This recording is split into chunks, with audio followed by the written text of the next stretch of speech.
welcome to Through Ancient Eyes. I'm Gail Heaton. If you're new here, I want to tell you that each week I take um, a little bite-sized piece of ancient Near East culture pulled from the weekly Torah portion. Um, and I do this so that we can uncover just how much better our God is compared to any other power that we might ever want to put our hope and our trust in. I want you to understand um, the ancients' worldview and their mindset. Because when you do that, or understand it a little bit better, because when you do that, you're going to get a greater sense of how God met them exactly where they were, where they needed him to. And when you can see what he's done for the ancients based on these little cultural tidbits that I'll share, I think that you'll trust him just that much more in your own life. So we are in the Torah portion called Tetzaveh, which means you command. And the verse that we're looking at today is Exodus 28:1. It says, "Have Aaron your brother brought to you from among the Israelites, along with his sons Nadab and Abihu, Eleazar and Ithamar, so they may serve me as priests." All right. So, Torah recognizes two forms of religious leadership: the prophet and the priest.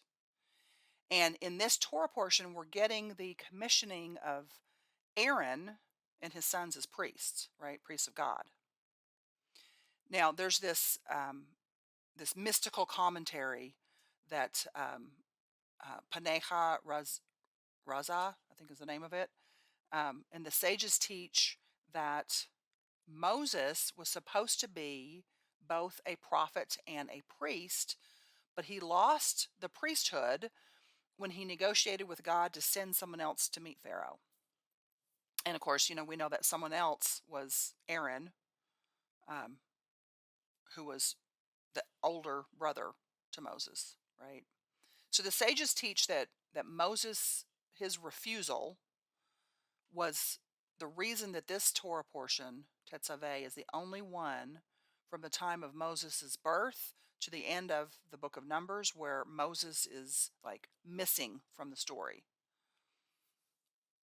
Tetzaveh is devoted to discussing the priests, and so therefore the sages reason Moses isn't mentioned at all.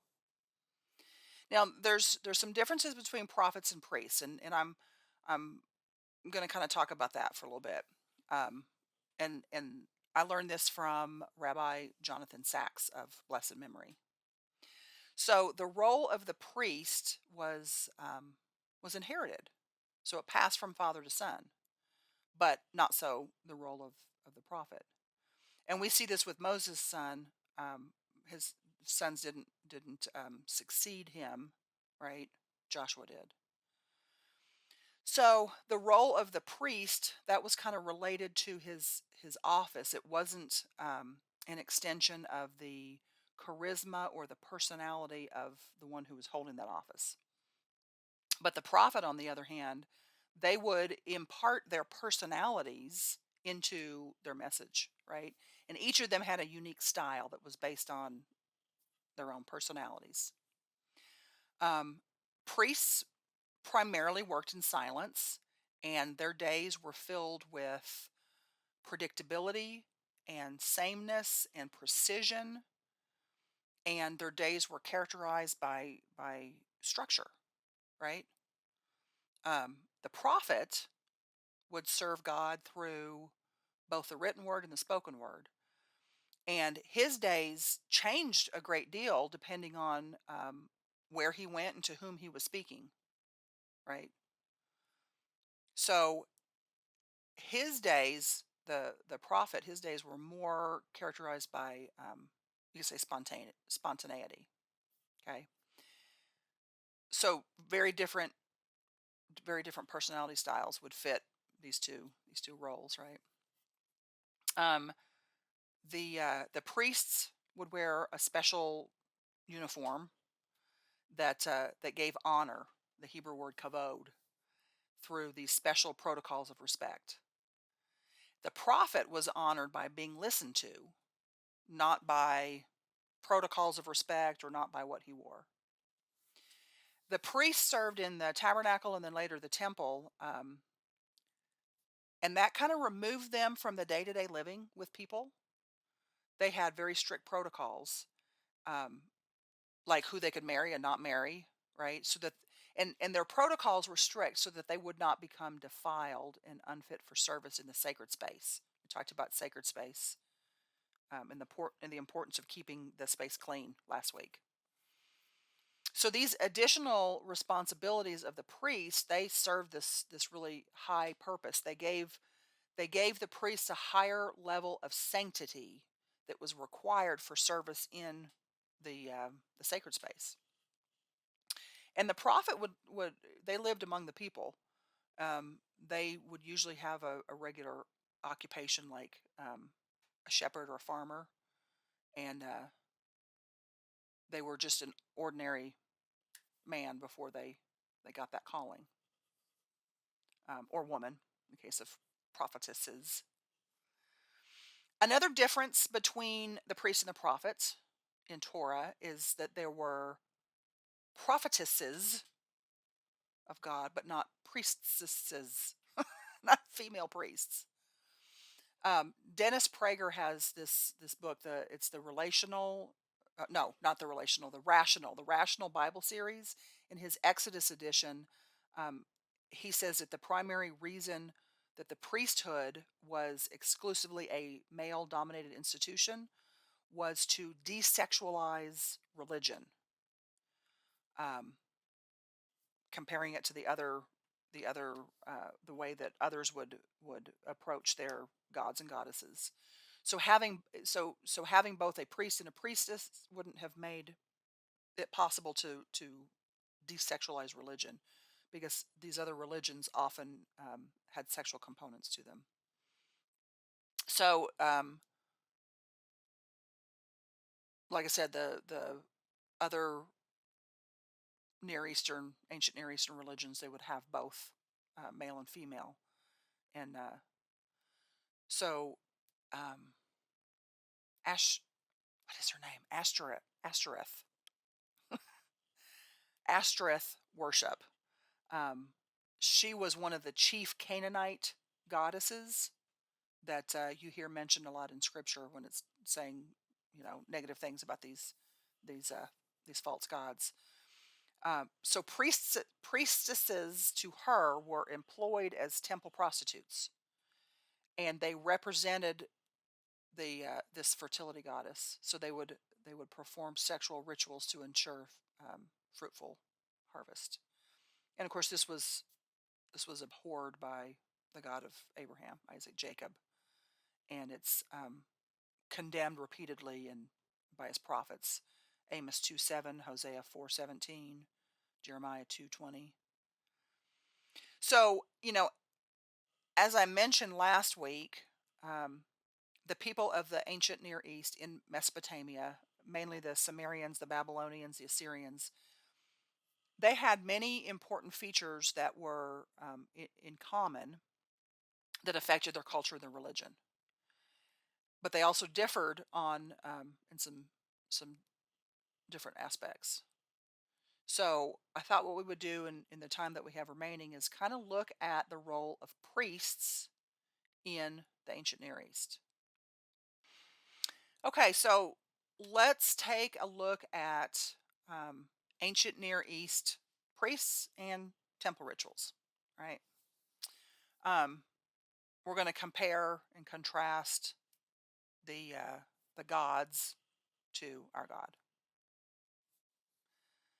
So the temple in ancient times, the temple of the gods, these gods, little g, little s, they were considered the center of like power and order, and it was said to be the place where the deity both brought and then maintained things like fertility and prosperity, peace and justice in the human world and in the human realm.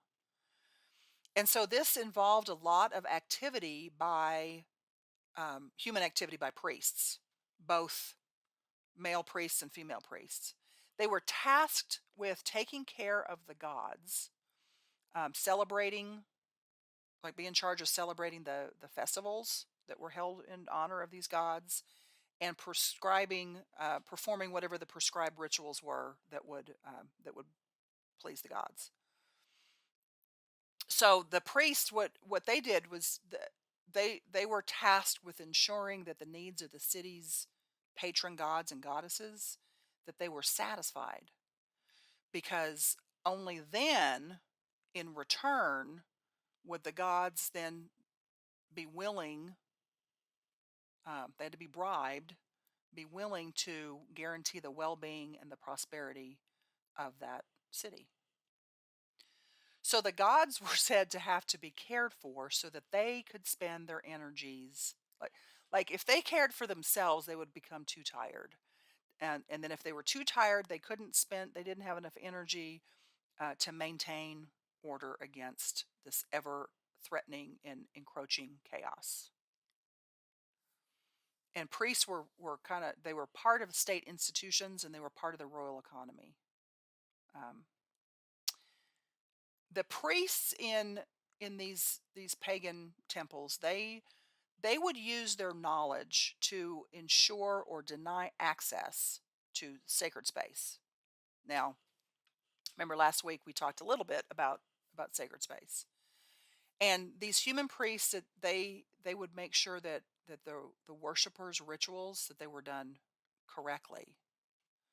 So the priests they held kind of like an esoteric knowledge that was only given to them, and it was unavailable to everybody else. Um, the lay people, the lay people were mostly illiterate. And later we see this idea of like the Persian and the Greco-Roman mystery cults had the same idea, that specific mystery knowledge was given only to the elite, and not to anybody else. So we can contrast this with God's priests, right? Because even in the details of the tabernacle itself, God's sacred space, that was clearly spelled out to the prophet, the priest, and but also the layperson, like you and I, right? We're privy to this information. And this is one of the ways that Israel was a kingdom of priests. They had access to what in other cultures would have been this mystery knowledge. And I like how Tyler Don Rosenquist says it here. Um, the Israelites knew that God wasn't actually eating the sacrifice or the showbread as pagan gods were thought to do, because he told them exactly what was happening. They knew there was no idol in the Holy of Holies because he told them so. They knew there were no secret incantations because they were told what the priests were in there doing. And the priests did the majority of their work in full view of the people. God was treating the nation like priests in allowing them the knowledge of the inner workings of his divine palace, the tabernacle. Okay? So the needs of the gods were taken care of through the care and the attention to the idol or the image. And all public worship sort of revolved around this image, this idol, because it represented God's presence. Um, the idol was said to be woken up in the morning and bathed and clothed and fed, and then put back to bed again at night. But there was still all this uncertainty as to how to please the gods. Um, the ritual procedures that they had, they were like kind of like trial and error. And what's interesting is that so it was trial and error and best guesses, but these best guesses were also passed down from priest to priest generationally. Hey, this may be what the God wants today. I don't know. Try this, that kind of thing. The point is there was nothing like the clear revelation that our God of Israel made at Sinai on how to approach him. God has no needs in this way, right? And his rituals are not based on the premise of meeting his needs.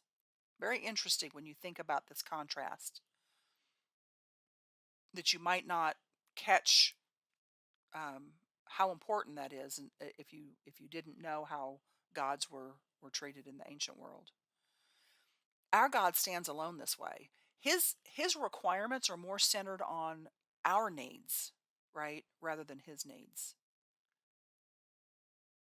So the idea of gods depending upon mortals for life and well-being, um, that was one of the things that God's prophets often ridiculed. There's um, a lot of the prophets that would poke fun of these inabilities of the gods to take care of themselves compared to our God of Israel. So let's talk about some special clothing that was worn by the priest.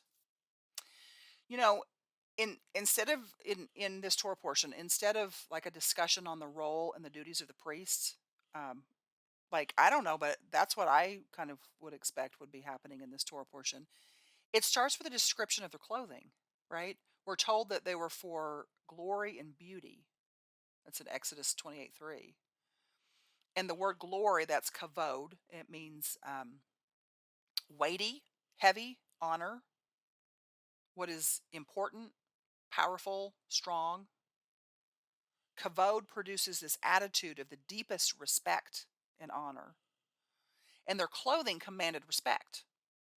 The clothing gave the priest a higher level of sanctity required for service in God's sacred space.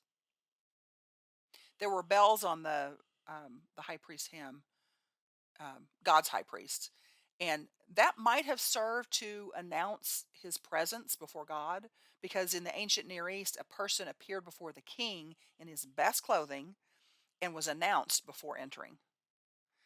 Genesis 41:4 tells us uh, Joseph, he was when he was summoned to Pharaoh, he was cleaned up and he was given new clothing before he had an audience with the king. Now, by contrast, Egyptian priests, they mostly wore white linen and white sandals.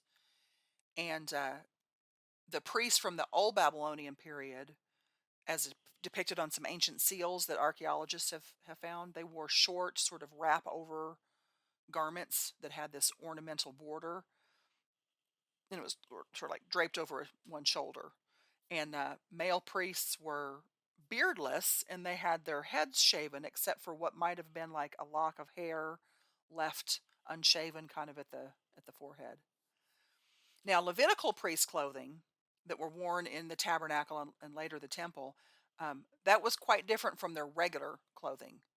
Um, for one, no mixture of wool and linen, but the priestly garment had scarlet wool and fine linen. Okay, so that was a combination that was prohibited in all other garments. God says that this mixture of wool and linen, it's not right for non-divine usage, but it's approved in ritual service of the tabernacle. Now, the sages teach that after the murder of Abel by Cain, there needed to be a commandment that preserves and separates this realm of Cain, who it's said brought linen as an offering from the ground, separate that from the realm of Abel, who it said brought, an animal, an offering from the animal kingdom. So the prohibition about mixing of clothing is a symbolic reminder of the confusion or the mixture that leads to death. So by keeping a distinction in clothing, we symbolically affirm our commitment to keep a distance between the realms that are represented by wool and linen. And we're reminded to avoid the jealousy and the hatred of Cain toward Abel that resulted in death. But life in the tabernacle and the temple, that's different because it's our meeting place with God. So that confusion, that mixing is dispelled because of his presence. So unity abounds. The priestly clothing, God's priest, that spoke um, to being representative of every Israelite before God and of God before the people.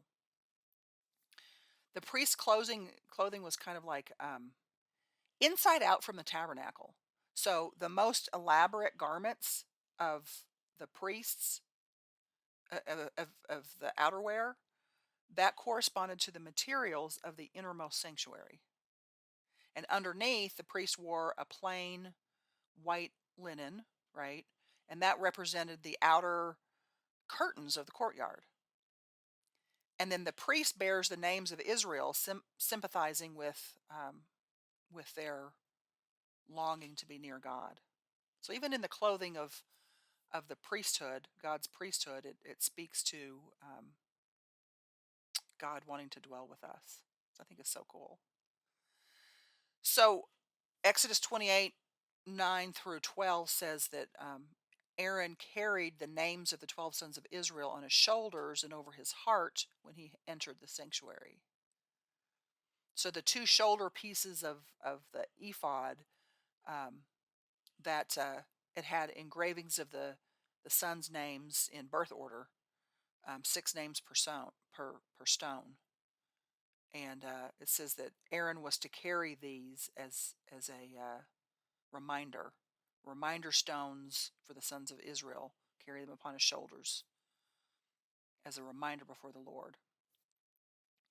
And then there was an attached panel that held 12 more gemstones, one for each of the tribes.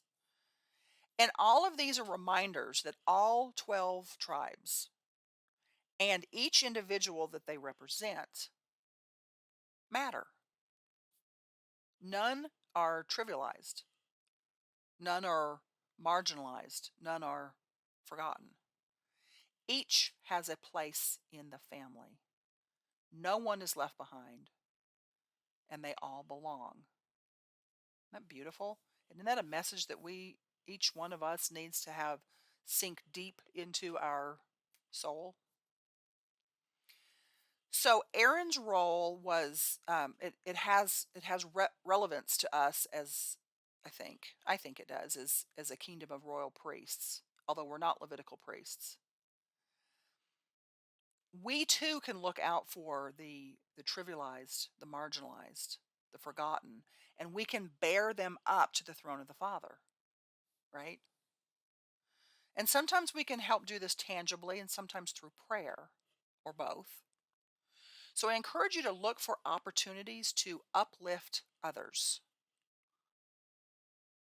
And doing this takes a fairly large measure of humility. And I think we learn in this Torah portion um, that Aaron is our role model in humility. Exodus 4:27. What about your brother Aaron the Levite? I know he can speak well. He is already on his way to meet you, and he will be glad to see you. It's Exodus 4:14. Exodus 4:27 is, the Lord said to Aaron, "Go into the wilderness to meet Moses." So he met Moses at the mountain of God and kissed him. So Aaron was also a prophet, and his word from the Lord came before God's conversation with Moses, because God says to Moses, Aaron is already on his way to meet you. Now, according to Rabbi Khan, Aaron was told before Moses was of God's plan to redeem Israel from Egypt. Aaron would have already known both his role and Moses' role. And he knew he was going to be secondary to his little brother, his kid brother. But there's hints in the text that there was no jealousy with Aaron. It says, he will be glad to see you. Okay? This is extraordinary, because here we see that the pettiness that has characterized family relations from the book of Genesis, that's gone, right? There's no Cain and Abel dynamic going on here because there's no room for that in the priesthood or the body of Messiah. To be most effective in bringing healing to our world, God's ambassadors, that's us, we need to learn to relish the success of others, even if we thought we'd have what they get. And Aaron's joy in seeing others elevated, that's told over and over again in Jewish stories of Midrash. There's this Midrash of how Aaron would influence people simply by being kind to everybody that he came in contact with, no matter who they were.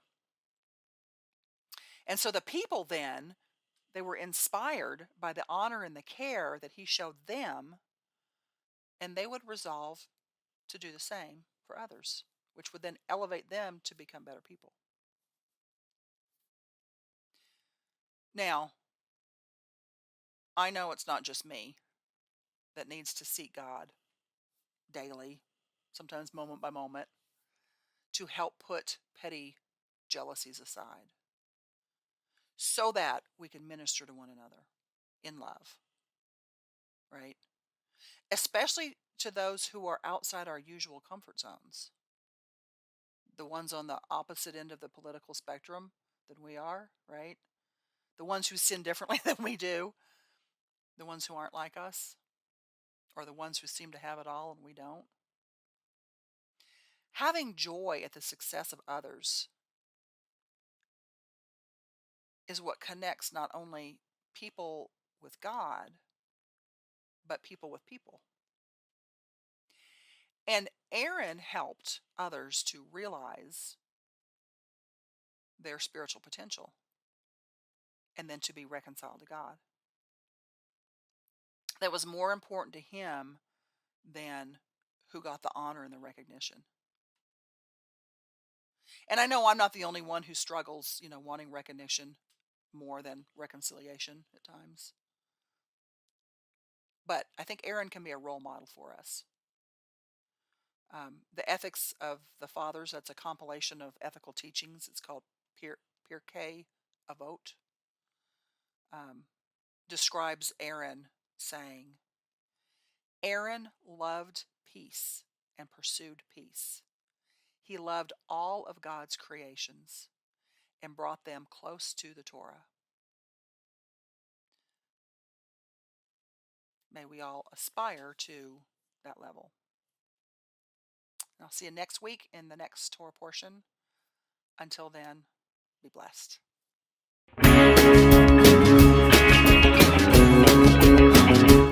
We are richly blessed to bring you what we believe is the fullest, most diverse, yet up-to-date progressive teachings, discussion, and prayer programming you can find anywhere on this planet.